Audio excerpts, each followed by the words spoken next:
it's been important for me to kind of make a lot of stuff. And then I think maybe in a year or so, I'll kind of evaluate and we'll see what happens from there.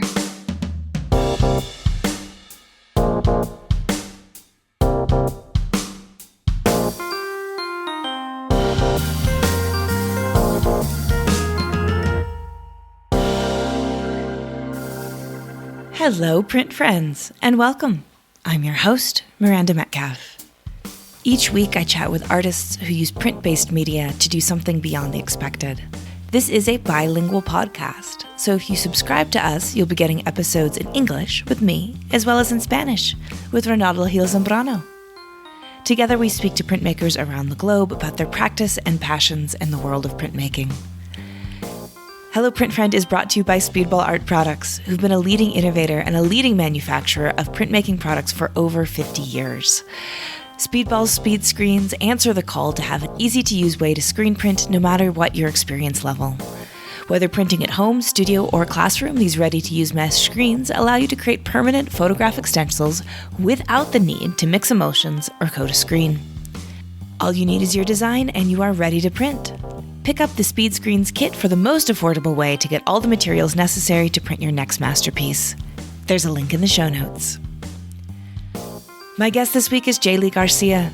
Leigh is a professor at Kent State University whose multi-disciplinary practice explores her biracial identity and other contemporary Latino-American issues. We talk about what it was like to grow up in Dallas, family dynamics when one parent is a seventh-generation Texan and the other is the child of undocumented immigrants, the 2016 election, and making work about border politics in the Midwest. So, without further ado, sit back, relax, and prepare to break down borders with Leigh Garcia. Hi, Leigh. How's it going? Hi. Good. How are you, Miranda? I'm really good. Thank you so much for joining me. I'm really excited to talk to you. Feel like your work has been in my consciousness for a long time. And then I got to have the delight of actually meeting you at SGCI in person this year. Briefly, there was so much going on at that event, but that was really great. And then, now we have you on the podcast. So welcome. And I'm really excited to get to know you more. Thank you. Yeah. And I already told you this, but I'm a huge fan of your podcast. I assign it to my students all the time to listen to. So I'm just really honored and thanks for inviting me. Yeah. Oh, thank you. I always love hearing that professors are forcing students out there in the world to listen. Exactly. It's one of my favorite things to hear, for sure. That's like, this is what an archive looks like, kids. Like, Yeah, and they love it. They love the podcast. And I think they'd prefer listening to the podcast rather than reading another reading for the week. So it's a win-win. I should have a tagline about Hello Print Friend, making archives fun since 2018. Yeah. That's good. Well, before we get into the questions, and if you listen to the podcast, I'm sure you know what's coming, which is the introduction invitation, which is the who you are, where you are, what you do, Leigh. Okay. Well, my name is Leigh Garcia. I'm originally from Dallas, Texas, but I live in Kent, Ohio now because I teach here at Kent State. So I'm an assistant professor of print media and photography at Kent State University. And I teach there with Taryn McMahon, another incredible printmaker who you might be familiar with. And so I made a big journey from Dallas. I went to undergrad at the University of North Texas in Denton, and then jumped to Madison, Wisconsin for grad school. Then back down to the South to Pensacola, Florida for a year, and then up back to the Midwest. So got my Ohio driver's license recently. So I guess I'm a Midwesterner now. That is so very much the art academic, or really just arts life, that kind of ping-ponging around the country, or in Tim and I's case, around the world, just kind of going where the opportunities are. I definitely know that feeling. I just actually got my New Mexico driver's license, and it feels big, right? You're like, I guess this is my state now, And then, so you touched on this a little bit, but can you speak a little bit to your experience growing up and what role art had in that part of your life? Yeah. So I'm originally from Dallas, Dallas, not a suburb. That's important. I'm just kidding. But I grew up in Texas, and I kind of had an interesting upbringing just being biracial. So on my dad's side, I'm Mexican-American, and my grandparents, were immigrants from Mexico, actually came undocumented to the country. And then on my mom's side, very different story. I'm a 7th generation Texan on my mom's side. So I come from a really long line of sort of stereotypical white cattle farmers that, still go to rodeos all the time and eat barbecue. So yeah, I just kind of grew up with that dichotomy. But my parents were actually music educators. So my mom was an elementary music teacher forever, like 25 years. My dad was a band director for a while, and then eventually kind of went into he was like a school counselor and stuff, but he always played music on the side, played drums on the weekends. He was like a jazz percussionist. So I grew up in a very musical household. And growing up, I was playing instruments and stuff, but it wasn't until high school that I really started considering visual art. So in Dallas, we have Booker T. Washington, which is a high school for the performing and visual arts. And really awesome school because it's a public school, so it's free, and you kind of have to go through an application process to get in. But once you're in, it's a free 4-year program, and half your classes are dedicated to art. So I got in and I learned about printmaking my junior year of high school, and then ever since then it's been all right. Printmaking's the thing. Oh, what a wonderful experience! I've actually heard of the Booker T. Washington School before. I think it kind of really? looms large a bit in the people's dream of what arts could be like in public education. Oh my God. So just maybe for a little bit more context, you were talking about yourself as having one side of your family be this 7th generation Texan.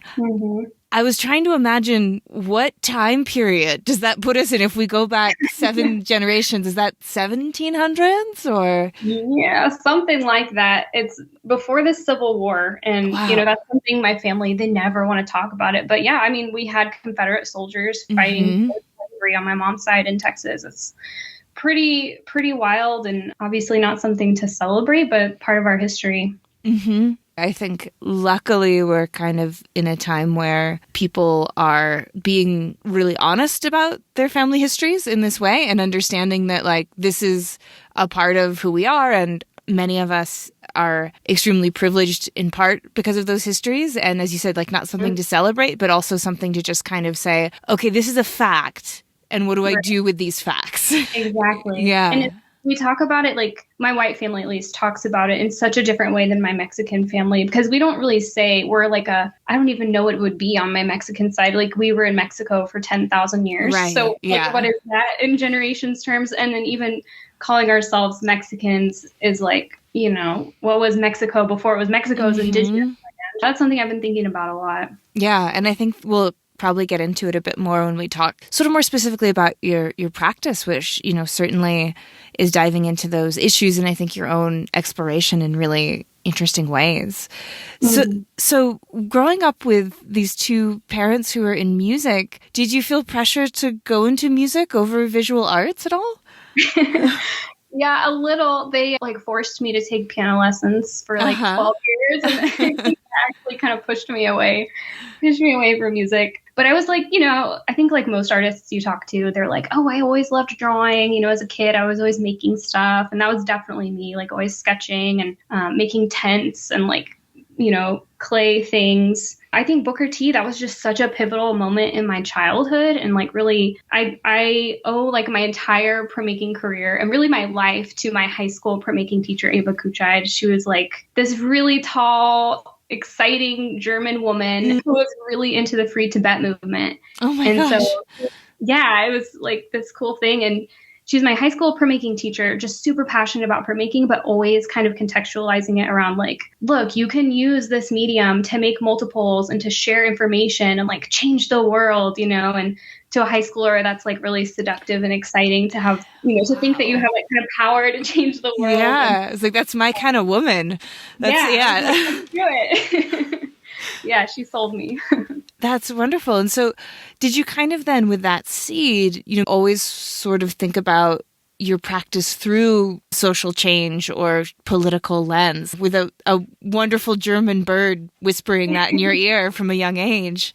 Yes. Yeah. I've always thought of my artwork in terms of political and social justice, I guess. And I think also because I was, growing up biracial, in high school is such an important time in your kind of development. And so I was really thinking about race and thinking about where I lie between these two races, and also seeing like the stark contrast between my two sides of my family and how one side was treated differently than the other. And, on one side there's college education and on the other there's not. And so I was just really thinking through these things. And so it felt like a really like the perfect solution, when thinking about what to make through my artwork, that was just kind of coming through. So even in those early years, that still was coming out in your art making, huh? Yeah, in very subtle ways. But I look back and I'm like, oh yeah, I was feeling it. I mean, printmaking, as we've spoken to, it is such an incredibly powerful force for making a really strong image or even image with text, and then being able to reproduce and get it out in the world in a physical way. Like you can make a great graphic or a great meme that really speaks to someone. It might run around the internet, but there's nothing about actually encountering that aesthetic confrontation in the real world that still, I don't think there's anything quite as powerful as that. Yeah, I totally agree. And also like having multiples, and I just keep thinking about in high school when I'm first learning about printmaking and how exciting it was that I could make a ton and I could give them to all my friends, all my family. I could print them on T-shirts, and my friends, we would all just wear each other's lino cut printed T-shirts and to support each other. And that was like the start of my love, my lifelong love. And then so you ended up going to Madison, which of course is a very, very well respected print school, and where hosted the last SGCI where we met. And so once you were there, were you sort of focusing your practice in one particular medium or another at that point, or were you just kind of taking it all in? Yeah, I think I entered the program definitely focused on screen print and relief. And even today, those are kind of like my favorite print processes to work in. But yeah, like most people in grad school, my work changed dramatically. And I think my thesis show didn't even include any prints in it. It was actually sculpture and installation with some drawings. Yeah, it's funny that happens. My husband and co-editor and co-founder of the podcast, Tim, went to his MFA for printmaking, and he ended up showing his dad's old work shirts as his MFA thesis show. So it is always like a really interesting, I think often really challenging time for artists, but can, of course, no pressure, no diamonds, as they say. Yeah. So how would you describe your current practice now? My current practice has taken a dramatic shift in the past, mostly because of my use of paper making. So yeah, it's changed in terms of like conceptual content. Before, I was making work about undocumented immigration.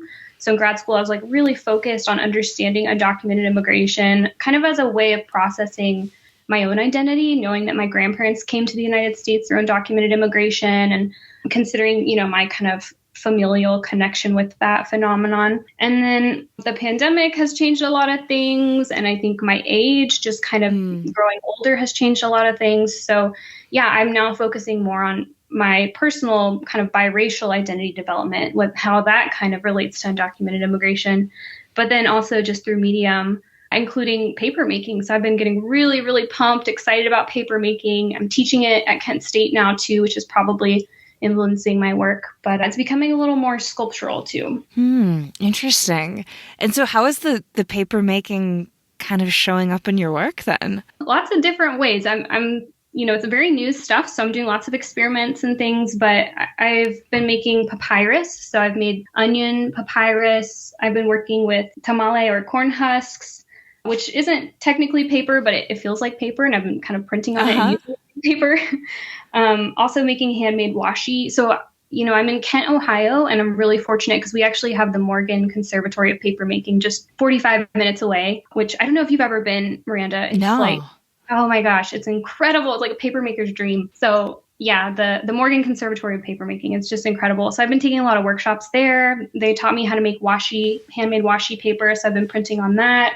So just lots of experiments. But I think it's really shifted my idea of how I'm kind of assembling my images, because I've been screen printing on the handmade paper, but then cutting and collaging it together, which is a very different way of making than I've been doing. Mm-hmm. And I'm wondering if you could speak a little bit more to that experience that you had dived into about your biracial identity, and then maybe a bit about that kind of complex relationship between Texans and Mexicans. And I invite that question in part because I know that there are a lot of international listeners to the podcast. And I think that a lot of our stateside listeners, this has been a huge issue in the public sphere for quite some time. But I know from talking to international listeners that it's an issue that outside of the fact that they knew that there was some terrible things going on in Trump's campaign in relation to it, that's sort of the vague understanding of this complex and deeply historical side of the U.S. And maybe you can just speak to your personal experience, because I know that this is, you could do 100 podcasts in a row on it and still just scratch the surface. But maybe, so asking maybe to kind of speak from the eye rather than being like the authority. Yeah. Even then I'm like, oh gosh, how do I even start to talk about my experience with this? Yeah. But so just speaking from my own personal experience about sort of the relationship between white Texans and Mexicans or Mexican-Americans in Texas, is that kind of what you're wondering? Yeah. And then maybe kind of how that showed up in your work. Well, it's interesting because in Texas, there are so many of us that are biracial, half Mexican, half white. And it gets really complicated when we start talking about race, especially with Mexicans, because right now Latino is not technically its own race as defined by the U.S. Census Bureau. So that's something that's been up for debate. And actually in 2020, this most recent Census Bureau, they were considering making Latino a race. And the Trump administration actually decided against that. So there's kind of like two sides to this debate. Should Latino be a race or not? Some people believe it should just be an ethnicity, because within the Latino category, there are like Black Latinos or Afro-Latinos, there are white Latinos, there are indigenous Latinos.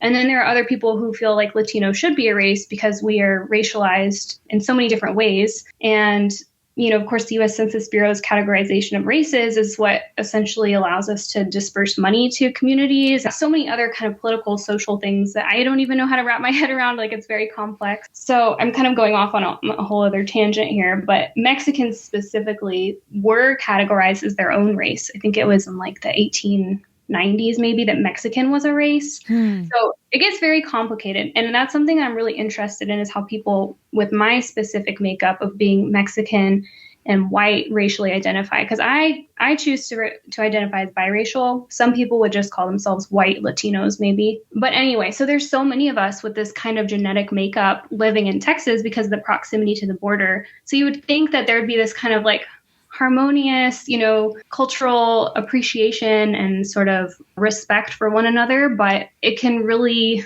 not feel that way.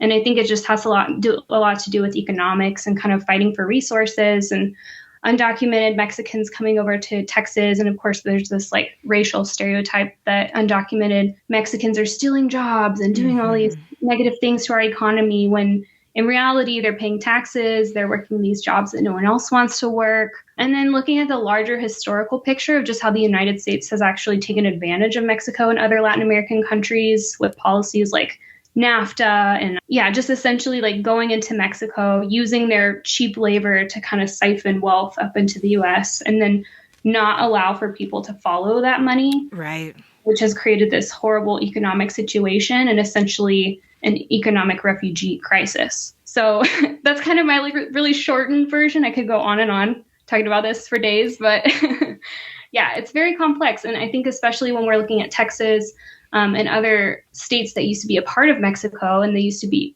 of course, we're all indigenous land at one point. It's like, how far into this conversation and how far back into history do we want to go to kind of justify the stereotypes and ideas that are going on today? Mm-hmm. Yeah, no, that was an incredible job of giving a bird's eye view of something that is, as we said, we could do 100 podcasts on it. And I'm actually thinking like that actually would be an incredible podcast series if NPR wanted to take that on.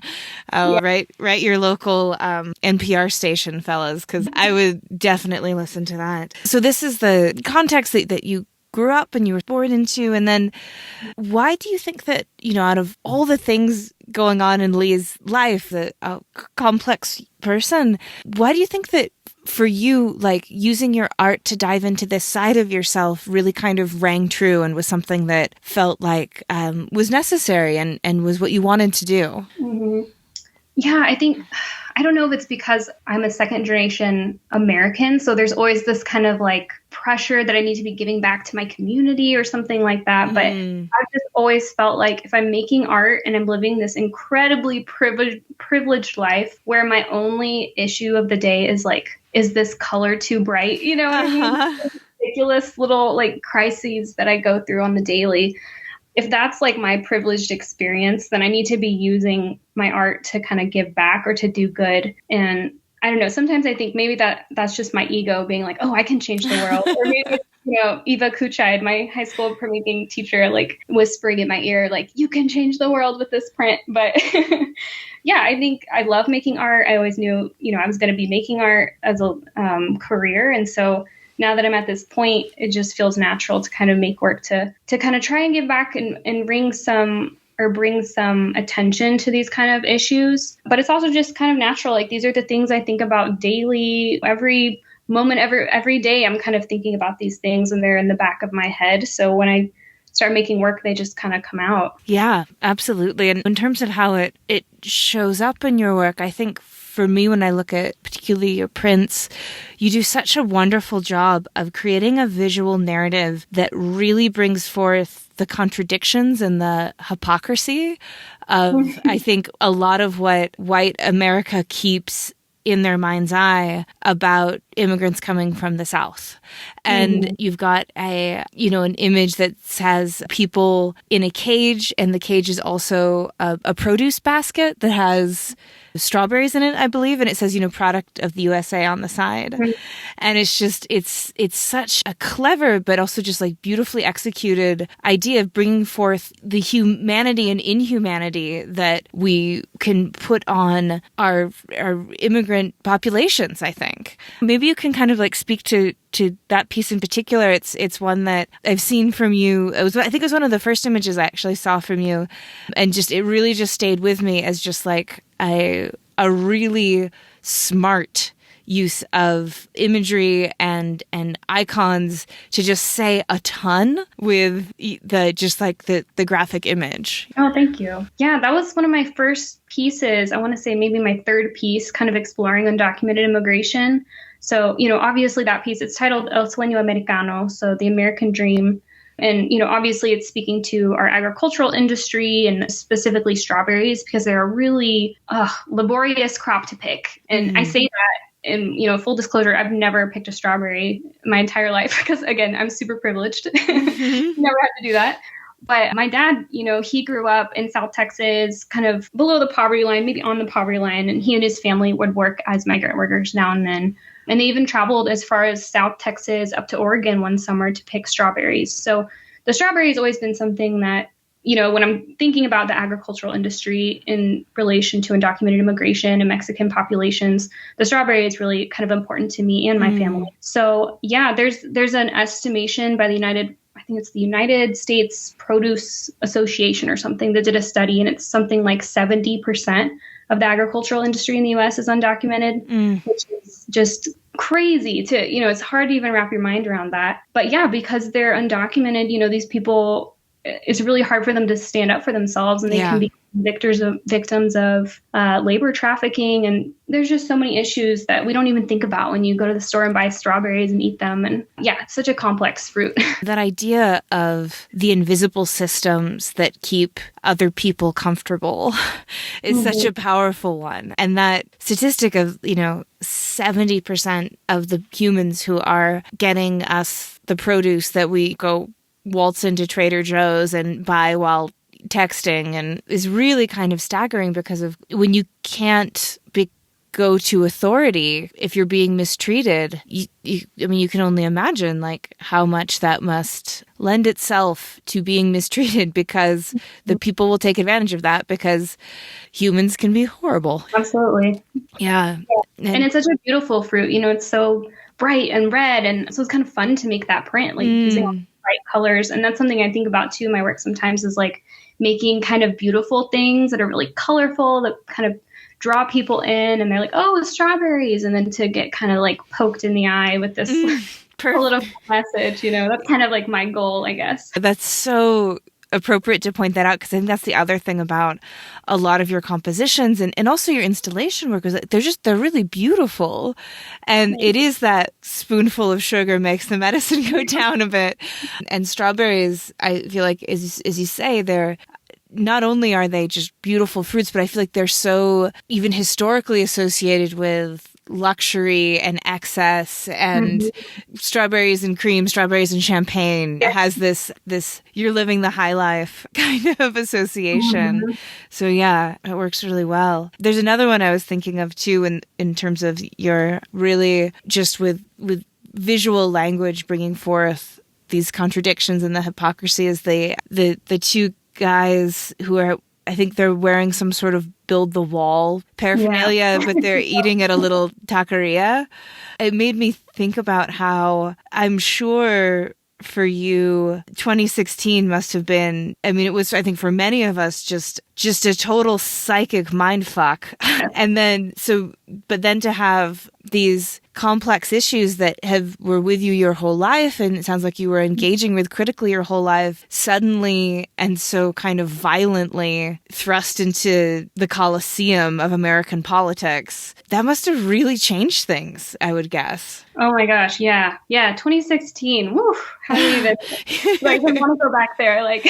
Yeah. I mean, the Trump election, 2016, undocumented immigration becoming such an important kind of hot topic in politics and on the news. It was really hard, I think, for a lot of us Latinos and Mexican Americans and, people who are associated with undocumented immigration in one way or another. And for me personally, it really brought up a lot of these kind of biracial issues, seeing one side of my family that's so close to undocumented immigration. And that's why we're here. And then my other side of my family, these white Republicans who voted for Trump, and they're wearing MAGA hats. Oh, and wow. It's like, gosh, how can I possibly be related to these two opposing, forces or communities? So yeah, it's wild. And that piece in particular was really inspired by some experiences that happened to me in Pensacola, Florida, actually. Yeah, I was in grad school in Madison in 2016, which was an incredible place to be, very cathartic, to be going through such a horrible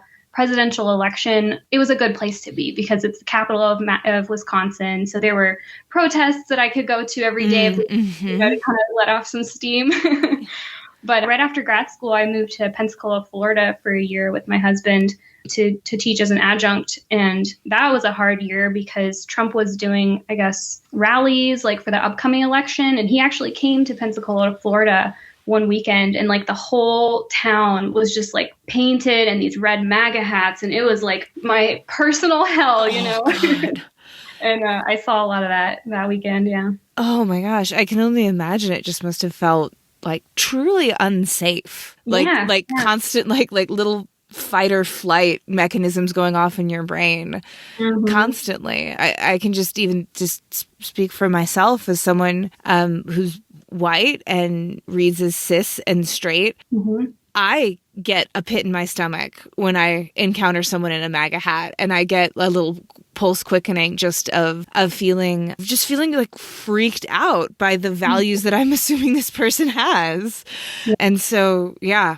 Wow. Yeah, it's crazy. And I think making that piece was really therapeutic for me because, I went out and I saw something like that and was just disgusted and angry, but not feeling safe enough to confront these people, obviously. So I went home and I made a print about it and was like, all right, fuck y'all. I'm going to get these prints out to as many people as I can, make fun of you. I think also, a wonderful tradition in printmaking.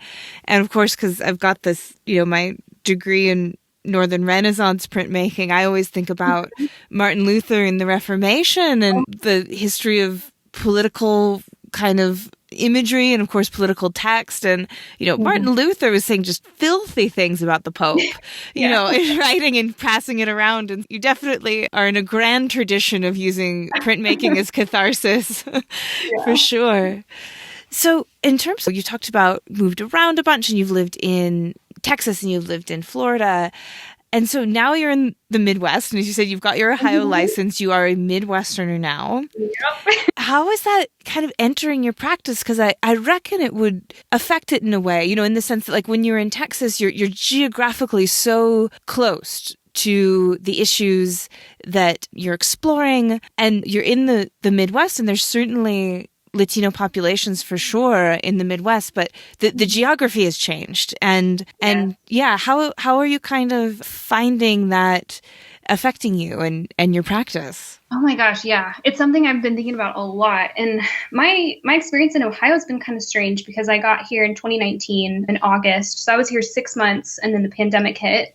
So it doesn't even feel like I've been really well connected with the community here. It's been hard to find community, of course, with the pandemic. But probably the most influential thing that's happened to me since I got to Ohio was the pandemic, of course, and that my sister, who lives in North Carolina, so my sister and I are like super close. We're full siblings, so we're biracial in the same combination.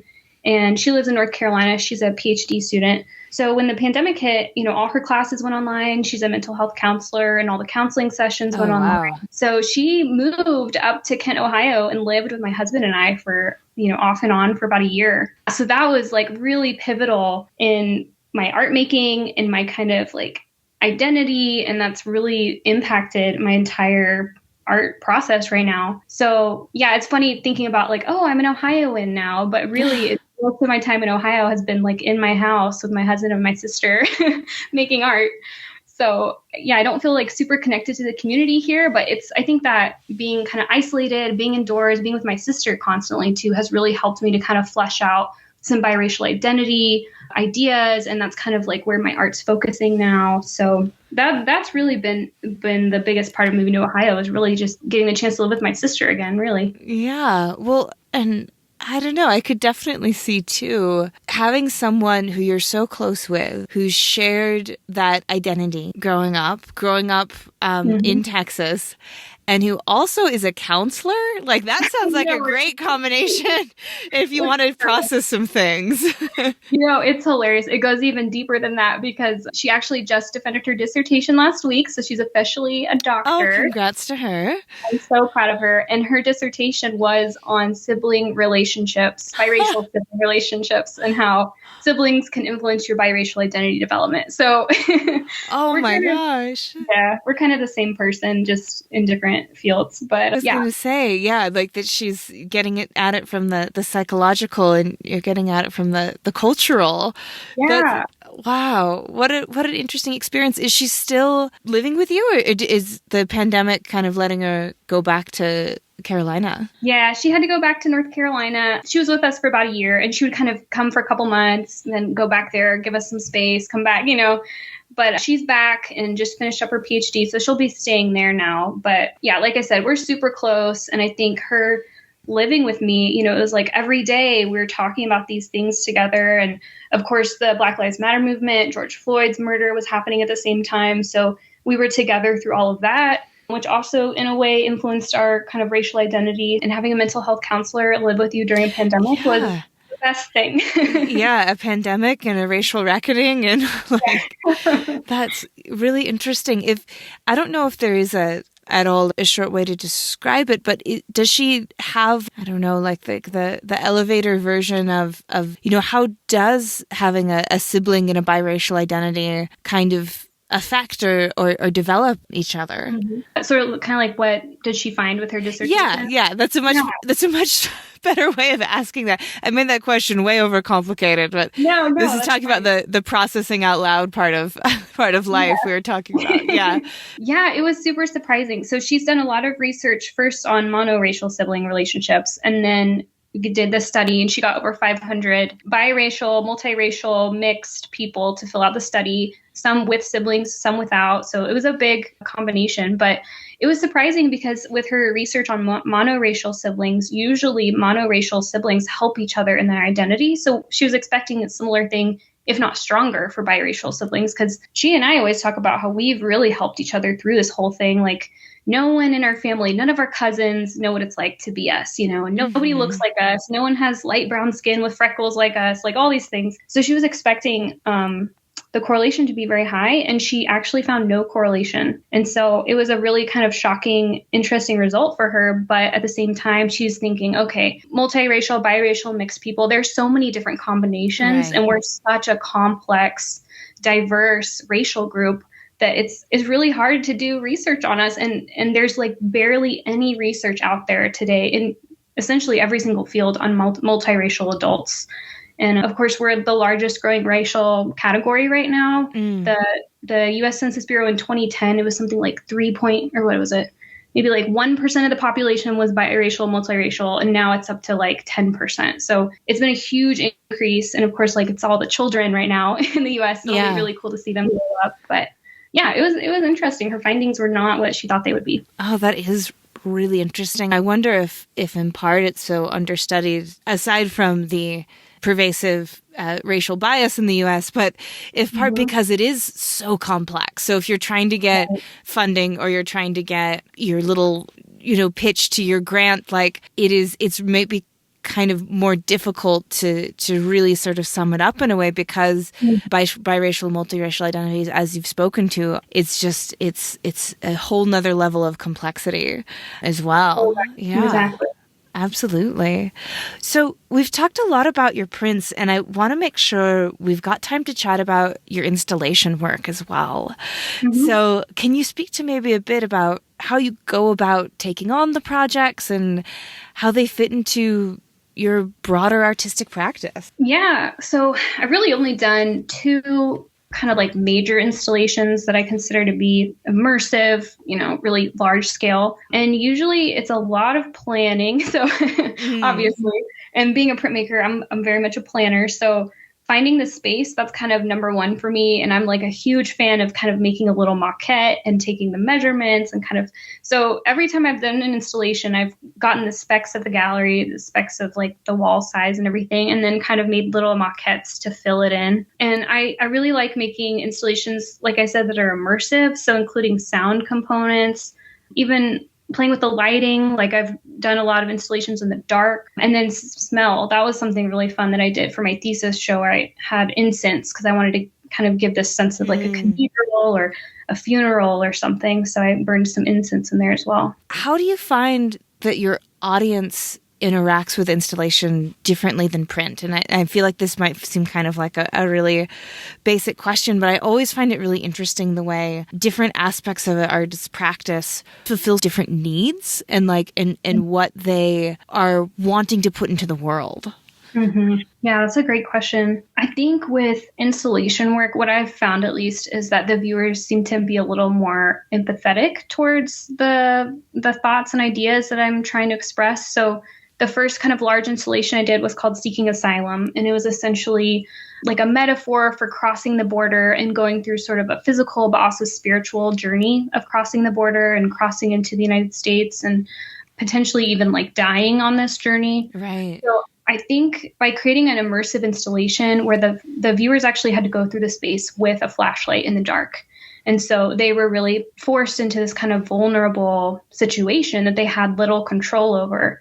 And again, I controlled like the entire gallery. I had sand on the ground, so that was controlling like how they walked and navigated. And they had to bend down and go through a giant paper fence that I had made. And then there were audio components of like wind and coyotes howling and also some police sirens. So it was really like, trying to create a sense of anxiety in this space too.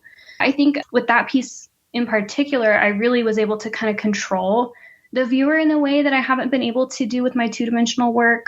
And a lot of people, I think it left them feeling more empathetic towards undocumented populations that have had to go through that journey. And it was kind of, I look back on that piece and I wonder, like, was it problematic because I'm letting these white people kind of, pretend to be undocumented immigrants? Like that was not my intention, but it was something that kind of unintentionally happened with the piece. So yeah, I don't know. I'm still really processing. That piece was like 4 years ago now, maybe more. And I'm still processing the successes of it, I guess. That's really interesting to hear you kind of, talking about it and the things that you liked, and then also the unintended consequences that I feel like with installation and immersive pieces, it's just the wild card factor is just infinitely multiplied because you're getting humans involved in it, right? In a way where with two-dimensional imagery, while you can, of course, control in any way the response, you have so much more control over the way it's received and that narrative. Whereas when you start letting humans be a part of what you've created, anything can happen at that point. Yeah. Absolutely. Like, as an artist, you think, okay, I'm going to control the viewer. They're going to have to duck under this wall to get through the space. But then in reality, it's, well, I don't know what they're going to do. They could tear it down. They could start laughing through the piece and I don't know. They can do anything. People are crazy. It's true. It's true. Do you think that you'll move more towards installation? Or I know you've been doing sculpture work as well. Do you think that that's kind of something you want to dive into more in your new home? I'm kind of more focused on these two-dimensional pieces that have three-dimensional elements. And part of that is just, I guess, logistics, creating an immersive installation. It took so much time and resources and shipping the piece. And, because I did one installation in Madison and then showed the same installation in Florida, and shipping the work down there, installing it. I mean, it was so much work and it was really fun and exciting. But these smaller dimensional works, especially incorporating papermaking, I think they're allowing me to really flesh out ideas a lot faster. And it's because this is such a new body of work for me, exploring my biracial identity. It's been important for me to kind of make a lot of stuff. And then I think maybe in a year or so, I'll kind of evaluate and we'll see what happens from there. Yeah, well, that's really exciting. And what do you kind of have on the horizon that you're looking forward to that people might be able to keep an eye out for? Oh, yeah. So this summer, I'll be teaching a workshop at Aeromont. I'm also teaching a workshop at Women's Studio Workshop. And then I'm going on a trip to Mexico for 3 weeks where I'll be doing... Wonderful. Oh, I'm so excited. So I get to see my family for a while in Monterrey.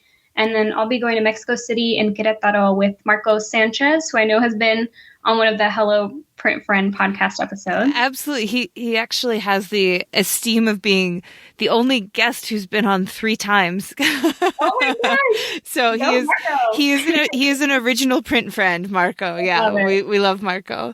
So where will you be in Mexico? Marco's taking me to La Madriguera Gráfica in Querétaro. Will you be making work there, or is it just more research or vacation or all of the above? Yeah, it's a little bit of everything. So like I said, a week in Monterrey with family, couple days in Mexico City, kind of doing research, I guess, I'm not going to lie, it's going to be vacation. And then Querétaro with Marco, we'll be doing a 10-day residency there. Oh, okay. So that's the residency. Oh, that's very, very exciting. Have you ever had a chance to go to Oaxaca and see the print world there? I have. Oh my gosh. I was only there for 4 days, so not enough time, but pretty incredible. Have you been? I haven't. It's such a dream for me. Now that I'm back on the same continent, I'm thinking it's going to be more doable. Well, where can people find you, Leigh, and follow you and learn about all this exciting things and hopefully get updates from your trip to Mexico and your residency? And that sounds wonderful. Yeah, I have a website, which is jleighgarcia.com. And then my Instagram is j.leighgarcia. And I also have to give a quick shout out to MAPC. So I'm actually working with Taryn McMahon right now. We're co-hosting MAPC at Kent State University. Oh, that's right. Yeah, 13th through 16th. So we'd love to see y'all in Kent, Ohio. And you can learn more about MAPC at mapc2022.com. Yeah. And sorry, what month is that going to be? I think I spoke right over you when you were saying the month. Oh, that's fine. MAPC will be October 13th through 16th. Okay. I think, I just wanted to make sure that got there because that is very exciting. And maybe we can see you there. I'll just have you here. Yeah, I'd love to. And I'd love to, of course, see your friend and mine, John Michael Warner, one of my early art mentors for sure. That's very exciting. So, Well, great. Well, thanks so much, Leigh. It has been really a joy to talk to you, and I really appreciate you being so open and just kind of raw about a lot of the hard things in this world that you are taking head on in such smart and beautiful ways. And so thank you for the work that you do, and thank you for sharing it with us. I really look forward to sharing our chat with everyone. Yeah, thank you. And thanks for asking, hard questions. I know sometimes people don't want to talk about race on the fly, so I appreciate it. Yeah, absolutely. So yeah, thanks so much, and we'll go from there. Okay, sounds good. Yeah.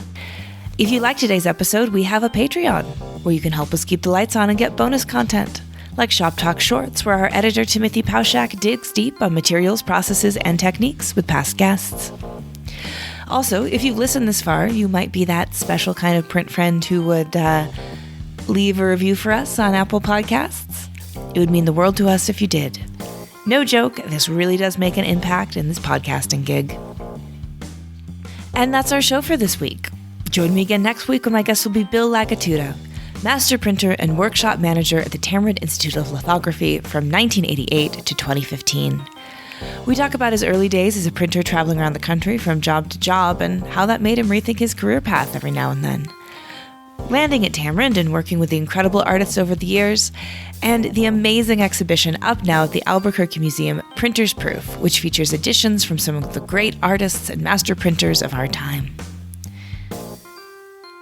This episode, like all episodes, was written and produced by me, Miranda Metcalf, with editing by Timothy Pauschak and music by Joshua Weber. I'll see you next week.